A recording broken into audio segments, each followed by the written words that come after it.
Hi everyone, I'm Amy, this is the Opinionated Woman, and welcome to my Pride June gay reading wrap-up. Why do I always do this? Like a 40-year-old mom in a disco. Anyway, so this month I have had a fucking ball with my reading.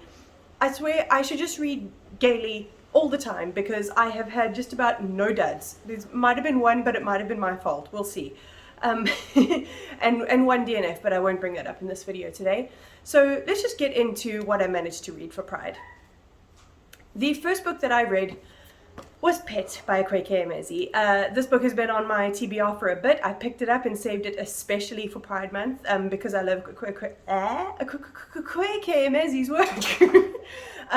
This follows our main character Jam, who is a transgender girl, and her best friend Redemption. And one day her mother, who is an artist, paints this creature into existence, and Pet has to band together with it and her friend Redemption to track down this bad person, this bad guy who's basically infiltrated Redemption's household. Now they live in a place called Lucille, which doesn't have any bad people. And bad people, they mean like murderers, rapists, anybody like that. They don't have that. And Pet is something that will go and search for any of the remnants of these bad people.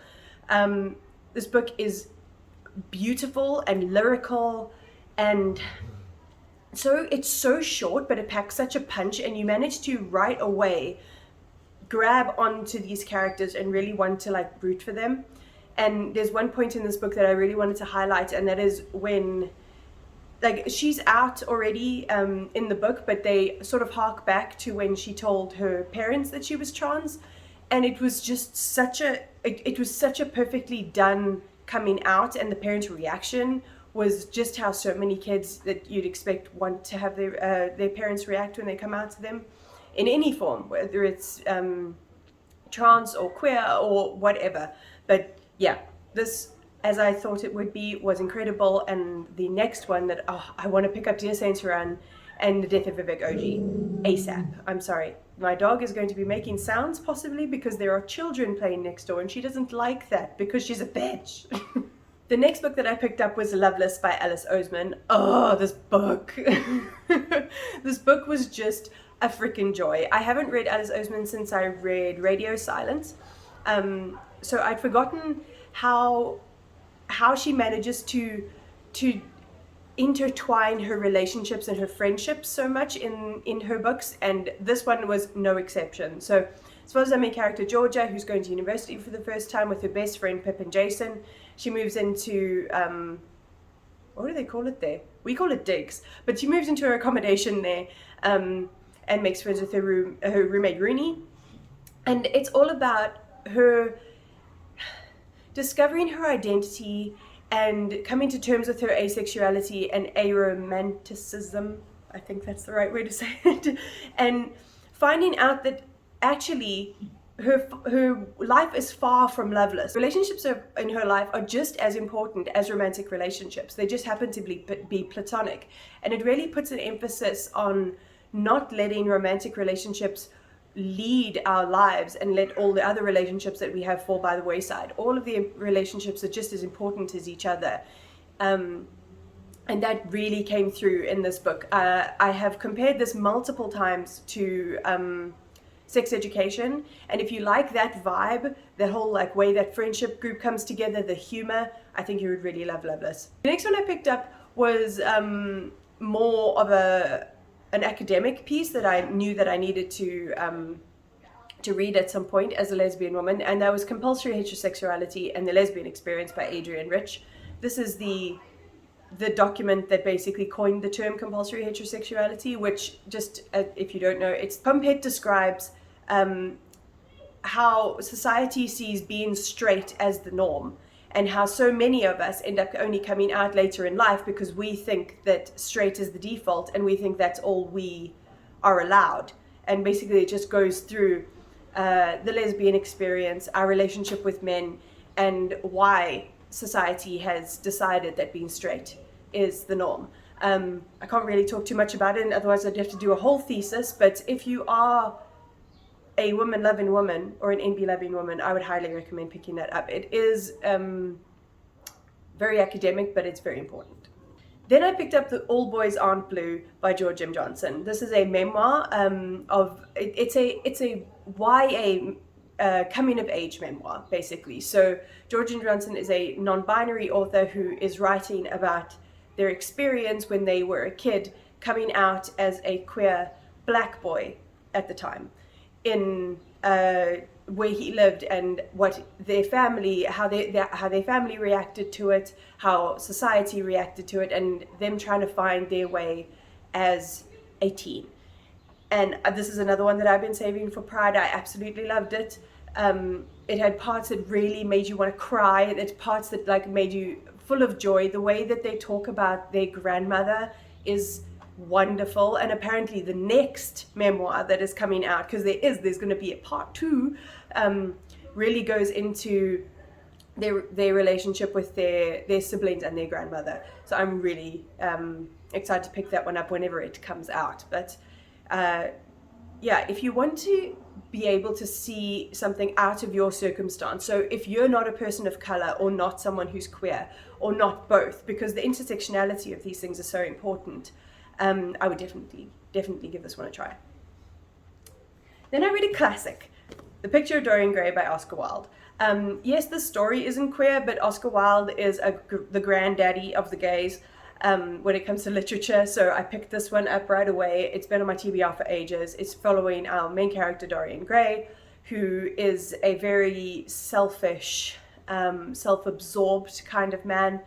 And he's so fixated on aging and becoming not as beautiful as he is right now. So he has this painting painted of him, and the painting ages as his actions get more deplorable, and as the things that he does that would normally age somebody, in fact, only ages the painting. So he carries on living his life while this painting gets like more and more gnarled and aged looking as he goes through this really quite self-involved life. And I thought it was really beautifully written. There's a little bit in the middle that really lost me when they were trying to show like a passage of time. I think it was done quite clunkily, but the rest of it, the moral behind it, the ending, 10 out of 10. Then in something completely different for me, I picked up I Would Leave Me If I Could by Halsey. This is Halsey's poetry collection. I was going to pick it up as an ebook because it was on Scribd, and then I saw that Scribd had it as an audiobook, and I love Halsey's voice. Oh my god, their voice is so husky and beautiful. Like the way they speak is very similar to the way they sing. So as soon as I knew that I could get an audiobook, I was stoked. And this is all talking about their experience in love, their experience as someone who's bipolar, their experience as someone who not at the time was publicly talking about gender, but obviously like these things start to stir in their minds. And some of these are very naughty.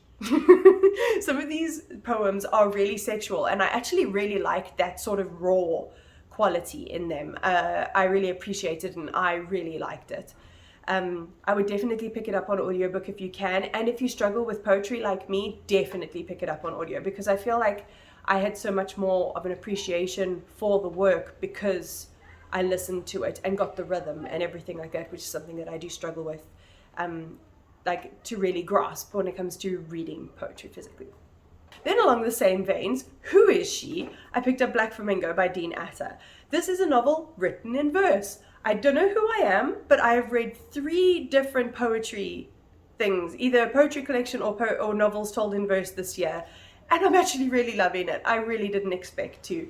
But I've heard so many good things about this book, and it's so beautiful, and it's illustrated, and I didn't realize that a book told in verse could tell a fictionalized storyline so well. Tell a story without anything falling out and losing anything through the poetry. And it was just so excellently done. I absolutely flew through this. I loved every single goddamn word of this. This is about our character Michael, who is a queer boy living in England, who goes to university and starts experiencing with drag and finding out about himself through drag. And it's just spectacular. His final performance. Read this book, please. I swear this was a month of me picking up stuff that I don't usually pick up. And one of those things is sci-fi. So I picked up This Is How You Lose the Time War by Max Gladstone and Amal el-Mohtar. Yes. Oh, I showed him my vlog, but look how dorky. I love that. I love that author picture so much. So this is a very strange little novel. It's been sold to me as a very, very strange little novel about two rival agents who battle across time and space and leave each other notes. So they're both women, one's called Red, one's called Blue, and they leave each other letters in the most obscure ways. So by boiling some water and drinking it, the letter will absorb into your head and read itself out to you. Or tea leaves spelling out the letter, or in a flow of lava. You know, it's absolutely bizarre and so wonderful. And it sort of starts off with them sort of sparring against one another because they are working for competing factions within this dystopian world. And then the letters start getting more and more tender and more romantic. And the way it ends is utterly beautiful, but it is another little one that really packs a punch. Now, I couldn't go a month without reading some form of Asian fiction because it has been my absolute jam this year so far. I've loved reading Asian fiction this year. It's something that I've never really delved into, and I don't know why. But when I saw Blackwater Sister by Zen Cho pop up on Scribd, I was so intrigued. And I read the blurb. It said it's a stressed zillennial dealing with ghosts, grandmas, and gods. And I was like, that sounds sick. So we follow our main character, Jess, who has just moved with her parents to Penang. She is a secret zillennial lesbian who has a girlfriend that lives in Singapore, and she hasn't been able to tell her parents yet because she's really terrified of their reaction, and her father has been sick. So their family have been going through some hard times. They moved to Penang. They're living with her aunt in Malaysia, and Jess starts to hear this little voice in her head, and we find out quite quickly that it is the ghost of her dead grandmother that she was estranged from. And we go from there. We battle ghosts, we battle demons, we battle disgruntled gods, and it's just such a party. I don't know why I haven't heard more people talking about this. It's like a really stellar standalone fantasy that is not based in the UK or America. You know, it's like properly based on Asian folklore and belief systems and things like that, and it gives so much character and texture to the story that it wouldn't have had if it was set in America where Jess grew up. And it throws some twists and turns in there. Like, this is quite a long audiobook, so I thought I knew how it was going to go, and then I was totally wrong, and I was there for it. I was there for the ride. It was freaking great. And I think everybody needs to go and grab this one, please, because I want someone to talk to about it. Another book that I have been keeping for Pride Month that I was absolutely desperate to pick up was Love, Frankie by Jacqueline Wilson. I have waxed lyrical about this woman. I have a whole collection behind me of Jacqueline Wilson's. I've been reading this author since I was 9, and when I found out that she had come out as a lesbian and written a book about a lesbian main character, I was ecstatic. It made me cry, it made me laugh. It had all the characteristics of a Jacqueline Wilson novel that I've come to love. You know, lots of different issues that kids have to deal with, like a broken home, and a parent with a terminal illness, trying to deal with falling in love with someone of the same sex for the first time and trying to figure out who the hell you are. So this follows our main character, Frankie, and this girl that she is enemies with at first, and then slowly their relationship starts to change and starts to mean a lot more to her. And if there's someone who can really artfully put this together in a way that a younger audience as well as an older audience can take in, it's Jacqueline Wilson. So I love the fact that this book exists for younger queer people to read and maybe see themselves in it, and maybe come to terms with who they are in an environment where they know that it's okay because this makes it very clear that it is totally okay to be whoever you are and love whoever you want to love. And I love it. I love it so much. I really want her to write more queer characters now, but we'll see. We'll see. This is a running theme, but another book that I've been wanting to pick up for ages that I've been saving for Pride is Felix Ever After by Kacen Callender. Last year I read King and the Dragonflies, which is more of a middle grade, and I have heard nothing but freaking amazing things about Felix Ever After. It follows our main character Felix, who is a trans boy studying at this art school, and right at the beginning of the novel he's with his best friend Ezra, who goes to school with him.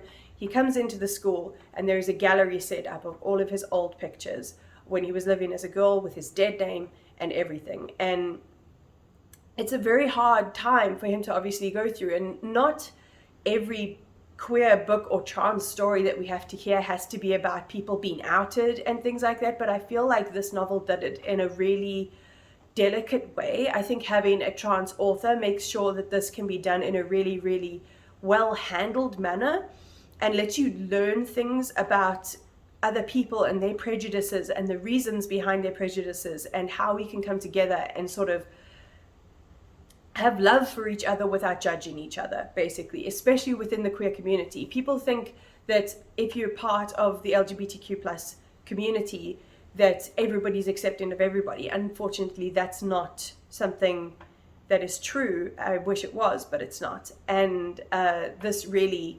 exemplified that, and managed to end off in a way that I wasn't expecting, but I love that I wasn't expecting it, because the way that the story ended off was far more realistic to real life. But it was a far more realistic and subtle and delicate way of finishing off the novel, and I thought it was artfully done. So Kacen Callender is another author that is on my radar, and I'll pick up everything they read, because it's just it's just so good. You love Felix so much from the very beginning. You get attached to all of the characters, which obviously is a very important thing for me, and I absolutely loved it. Unfortunately, to finish this off, we've got a book that I really don't know how to feel about. I picked it up because I'd heard Kayla from Books and Lala talking about it, and also Ashley from A Frolic Through Fiction, and that's Empress of Salt and Fortune by Nghi. I've heard that this is a folklore type story that is about queer women, and I've got to be honest, I have no idea how to review this book, because I've got no clue what went on.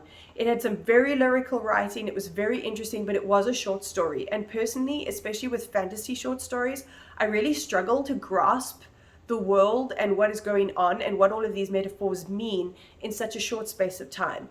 Now, I listened to this one on audiobook, so I feel that maybe if I'd read it physically, because I love lyrical writing, I love abstract writing, but this one, I just feel like I didn't get it. I don't feel like this is a bad book at all. I just feel like I didn't quite get it, and it just didn't fit the way that I read. And that's totally fine. We all read in a different way. We all prefer certain things, and this just obviously didn't go with my little brain, and my little brain didn't know how to handle it. So maybe I should try and read fantasy short stories physically rather than trying to tackle them on audio, because if you do get the tiniest little bit distracted, you're like, what's going on? I'm so confused.